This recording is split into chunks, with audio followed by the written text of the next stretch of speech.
Every Friday morning for the past 3 months, I've posted the official list of Starfleet personnel killed, wounded, or missing in the war. It's become something of a grim ritual around here. Not a week goes by that someone doesn't find the name of a loved one, a friend, or an acquaintance on that damned list. Do you know what happened to the Cairo? She disappeared on patrol in the Romulan neutral zone. The Jem'Hadar crossed the Romulan border and caught them by surprise. Romulans allow them to violate their territory so brazenly. Why do they get away with it? The Romulans have a treaty of non-aggression and friendship with the Dominion, so they're willing to turn a blind eye to almost anything in the name of friendship. What we need to do is bring the Romulans into the war on our side. With the combined forces of the Federation, the Klingons, and the Romulans, we can finally go on the offensive. That's the last thing the Romulans want. Think about it. They're in the perfect position. They get to sit back and watch as their biggest rivals slug it out in a long, bloody war. No one's threatening their interests. Why should they risk their necks? There's simply no reason for them to get involved in our war. It's in their own best interest to join the war. That's the key. That's the reason the Romulans will finally take action. Not to do us any favors, but to protect themselves from the Dominion. From where I'm sitting, the Dominion isn't a threat to me. I have a non-aggression pact with them. They are my allies.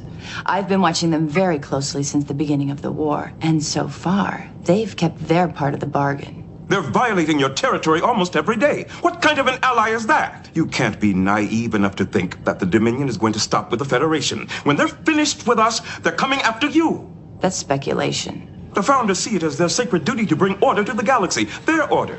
Do you think they'll sit idly by while you keep your chaotic empire right next to their perfect order? No.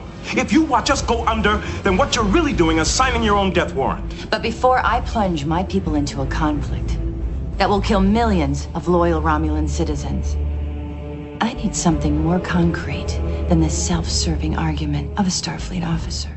To do what you're asking would use up every resource I have left on Cardassia. Can you do it or not? A very messy, very bloody business. Are you prepared for that?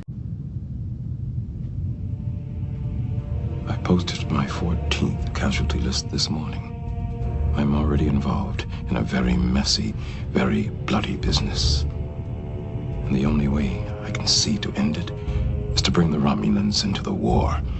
I am prepared to do whatever it takes to accomplish that goal. If you want to guarantee that we obtain evidence of a Dominion plot to attack the Romulans, I suggest that we manufacture that evidence ourselves. I cannot tell you how grateful I am, Captain. I've never worked for Starfleet before. Let's be very clear about this. You're not working for Starfleet. This entire matter is off the record. As far as you're concerned, you're working for me. The Founders have decided to implement Stage 2 ahead of schedule. Invasion of Romulus? It's too soon. We're engaged in heavy fighting all along the border with the Federation. The Klingons are preparing to go on the offensive. Consider, the Romulans don't expect an attack from Cardassia. The bulk of the Romulan fleet is still deployed along the neutral zone with the Federation. The Founders estimate we could be on Romulus itself in less than 3 weeks. 3 weeks? I heard the same kind of estimates before we attacked the Federation. That's it. Freeze program. And that's all the new material. The rest of the program plays exactly as you saw. He's been a key member of the Romulan Senate for the past 14 years. He's Secretary of the War Plans Council and one of the most trusted advisors to Proconsul Neral. He's also the man that negotiated the non-aggression pact with the Dominion. If we can convince him, the rest of the Senate will follow. All right, how?